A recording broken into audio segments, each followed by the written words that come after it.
Sunday mornings in the 70s, 80s, and 90s felt different. The whole house moved slower. You'd wake up to the smell of coffee brewing and bacon sizzling, no alarm clock screaming at you, just soft light through the curtains and the low murmur of the kitchen radio playing oldies. Your mom would be at the stove in her bathrobe, your dad would be reading the paper at the table, and you'd stay in your pajamas way longer than any other day, wandering into the kitchen for pancakes or toast, knowing that today wasn't about rushing anywhere.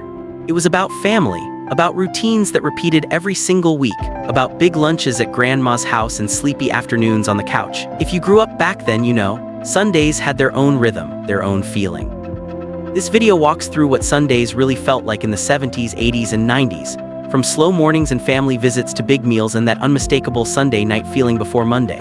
What was your family's Sunday tradition? Big lunch at grandma's, church then the park, ice cream after dinner. Drop a comment and let me know what Sundays looked like at your house. And if this brings back memories, go ahead and hit that like button. Sunday mornings weren't like other mornings. There was no rush, no bus to catch, no boss waiting. The house was quieter, softer. You'd wake up whenever your body decided it was ready, roll over, and realize you didn't have to be anywhere. The relief was instant. Downstairs, the kitchen was already awake. The coffee percolator bubbling on the stove, that rhythmic sound mixing with the sizzle of eggs or bacon in the pan. The kitchen radio was on, always the same station, always tuned to soft rock or oldies or the Sunday morning talk shows. Your mom moved between the counter and the stove, still in her bathrobe, hair not done yet, humming along to whatever was playing. Breakfast on Sunday was bigger, not rushed.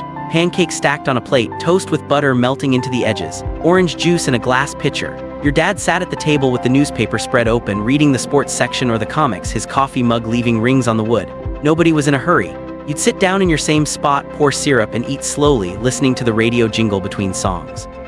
Outside, the neighborhood was quiet. Fewer cars, no lawnmowers yet, those would start later, maybe after lunch. The whole block seemed to move at half speed. Some families were getting ready for church, others were just sitting on porches, drinking coffee, doing nothing, and that was the point. Sunday mornings weren't about productivity, they were about rest, about slowing down, about being home. By late morning, it was time to get ready, not fancy, just nicer than yesterday's jeans and t-shirt. Your mom would tell you to change into something presentable. Maybe khakis, maybe a button-up. We're going to grandma's. Your mom would grab a casserole dish or a dessert she'd made the night before, something to bring because you never showed up empty-handed. The drive to your grandparents' house was part of the ritual. Everyone piled into the car. The radio played Sunday music, church programs, classical, something calm. You'd sit in the back watching the neighborhoods roll by, already thinking about what grandma would have cooking. Because you knew roast in the oven, mashed potatoes, green beans, the smells would hit you the second you walked through the door.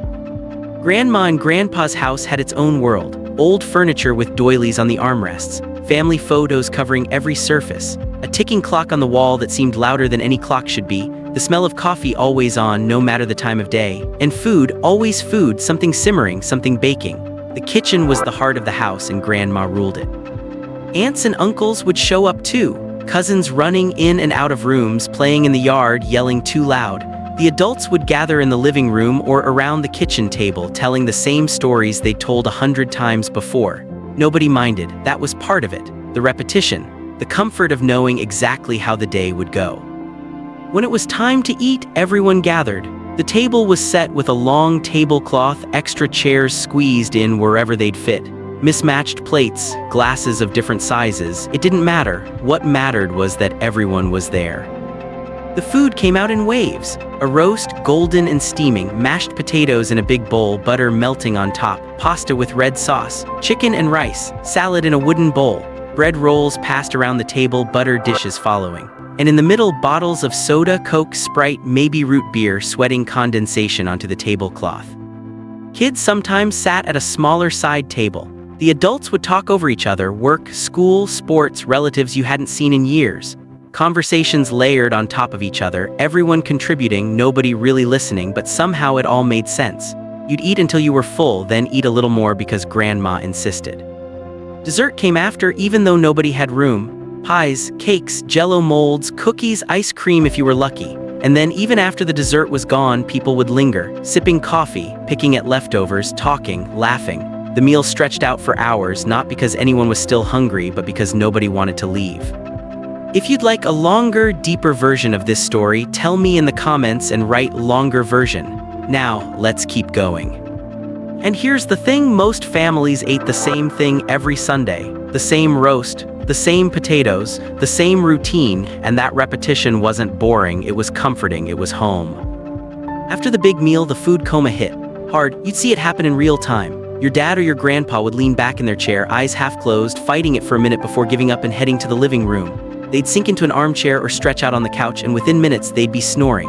Kids would sprawl out on the carpet or claim spots on the other couch, bellies full, too tired to do much of anything. The TV would be on in the background. Sunday afternoon movies, sports games, baseball, football, golf, or variety shows, old reruns, long TV specials that nobody was really watching but everyone had on. The house would settle into this lazy, sleepy rhythm, curtains letting in soft afternoon light, the sound of the game or the movie mixing with occasional snoring, low conversations from the kitchen where the adults were still cleaning up.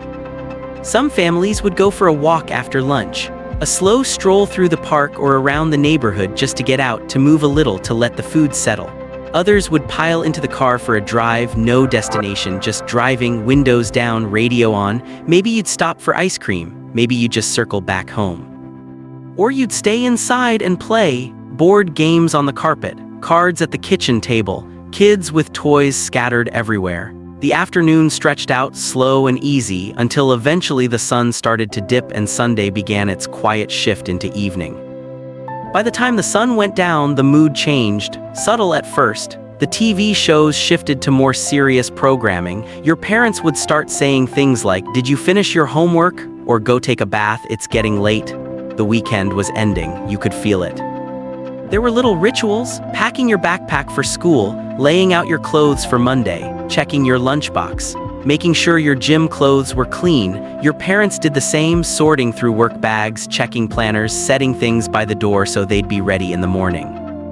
And then there was the feeling, that strange mix of sadness and anxiety and calm routine. The weekend was over. Tomorrow was Monday. School, work, alarms, responsibility. People didn't have a name for it back then, but it was real. The Sunday blues, the Sunday scaries, that pit in your stomach when you realized you had to do it all over again. Families would watch one more show together, sit on the couch, lights dimmed, volume low, maybe 60 minutes, maybe a movie, something to stretch out the last bit of Sunday before bed. And then one by one the lights would go out, rooms would settle, the house would get quiet, the street outside would empty. And you'd lie in bed knowing tomorrow was Monday, but also knowing that next Sunday would come. Same routines, same meals, same family, and somehow that made Monday a little easier to face. That was Sunday in the 70s, 80s, and 90s. Slow mornings, family visits, big meals, sleepy afternoons, and that unmistakable Sunday night feeling. It wasn't perfect, but it was predictable, comforting, real. Tell me in the comments, what was your favorite part of Sundays back then? The big family lunch, the lazy afternoons, or just knowing everyone would be together? And if you want the full, longer version of this story, just let me know.